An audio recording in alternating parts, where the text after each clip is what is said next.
we all have our days, right? We get stuck in traffic. You get a ticket. You get in an argument with somebody you care about. You spill coffee all over yourself. Whatever. Whatever it is, and then that kind of throws you into like a little bit of a mood. And you would hope that the people around you would understand, would cut you a little slack. But what if instead of a bad day, you're having a bad life? What if instead of you're worried about the alarm going off, you're worried about the gunshots that won't stop going off in your neighborhood, or your crack-addicted parent going off at you,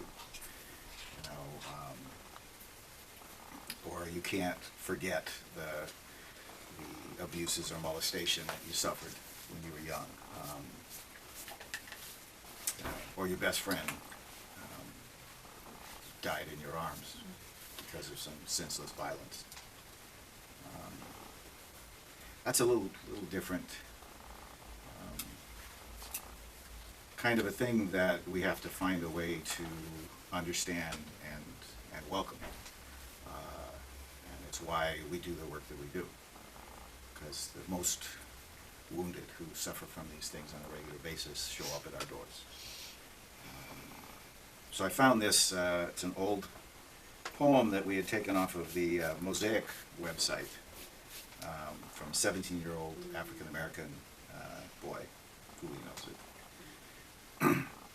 And he talks about what it's like to have to live through those kind of deep wounds. And there's also like a glimmer of hope in here about where the mentor shows up. And it's an indictment of a culture that is intolerant of wounds, that wants us to repress them and not express them. And what that ends up, looking like. So he brings it right in too. If you keep walking away and won't stand by us in our mistakes, who's the child here? Expect us to fail. Teach us to fail. You tell me I have a history, but it's not in the book. The past is real. The past is alive in me. My actions are a scream. Doing drugs is a scream. Hurting folks is a scream. My silence is a scream. This mutilation is but a scratch compared to what hides in the sorrow of my eyes. Was I too much for you? You didn't even look back. I will do the same. Look what you started. Why am I not a person to you now that I'm a parent too?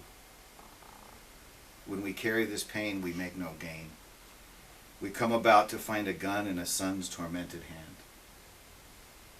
It's too late to carry on this way. It's time to start over. And it turns. My dream came true. They talked to me, saying, we are here. Your world will change. Expect us to fail. Teach us to fail. We might stumble, but must not fall. All our ancestors say, God save us all.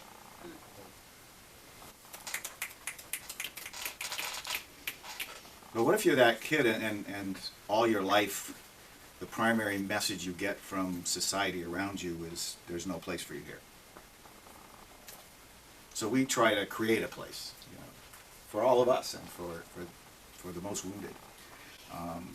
So in October we bring 100 kids up to the mountain and try to work through some of these wounds, try to help them find a reason to carry on, try to help them find their gifts.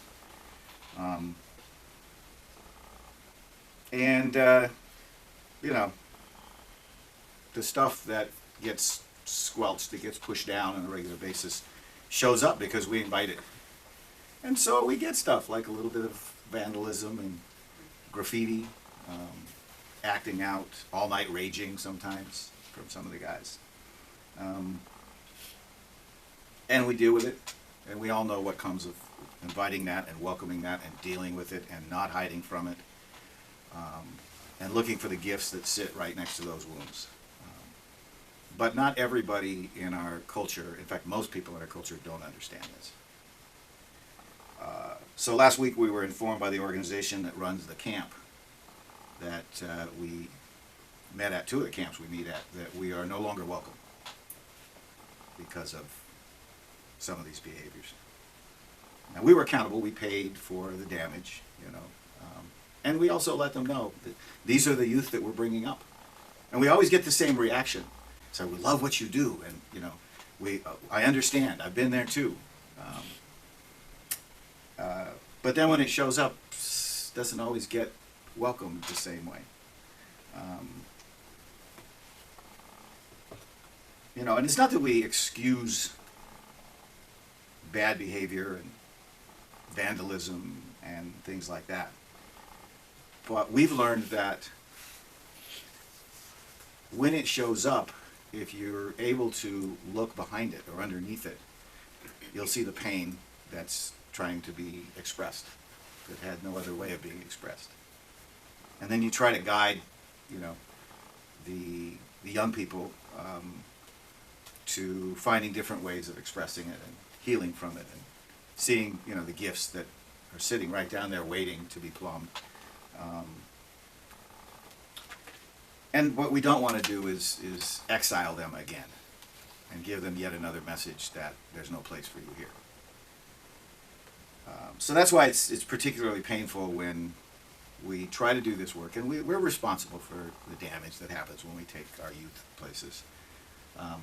But a risk-averse, intolerant society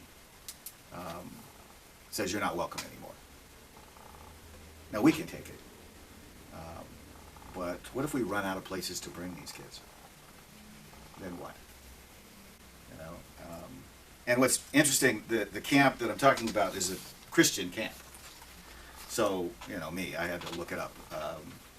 This is what Jesus says. So Peter came to Jesus and asked, "Lord, how many times shall I forgive my brother when he sins against me? Up to 7 times?" Jesus answered, "I tell you, not 7 times, but 77 times. The punishment inflicted on him by the majority is sufficient.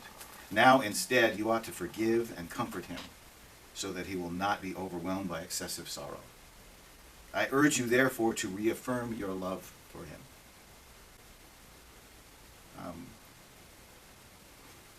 And in case you think I'm judging, the people that run this camp for, exiling us, I did. That's where I started. I'm not going to deny the natural reactions that come up in me. But I also have to see that they're just, victims of a culture, an intolerant culture as well, and where everybody's just trying to survive. And they're worried about the wedding that's scheduled right after we leave, and then it not going off well, and so they don't get a lot of weddings, and so they don't make as much money, and and that's that our culture is market driven, and so everything is about risk management and how do we financially survive. But I would say that if you exist to be an organization that purports to love humanity, then you find a way. And at least forgive once or twice, if not 77 times. And sometimes the right thing to do is to tell a young person, we're not putting up with that behavior anymore. But that's different than exiling them and saying you're no longer welcome here anymore. We had one of my favorite supporters back when we first came up with the idea of building Urban Oasis, for kids in the inner city. I'm explaining it to this woman, and she says, reflexively, well, how are you going to keep the troublemakers out? And she saw the look in my face, and she went, oops, But that's like the reflexive, response of our culture. So we have to stay, ever vigilant. As much fierce love as we have to show young people, and sometimes a firm hand, and sometimes letting them know that this is not acceptable behavior. It can never turn to exile. Everybody who has ever walked through our doors is welcome back in these doors. And so what's hanging from our door as you leave is this from Rumi. Come again, please come again, whoever you may be. Whether a sinner or a pagan, even if you promised 100 times and 100 times you broke your promise, come again. Ours is not a door of despair. This door is open for everybody. Just come as you are.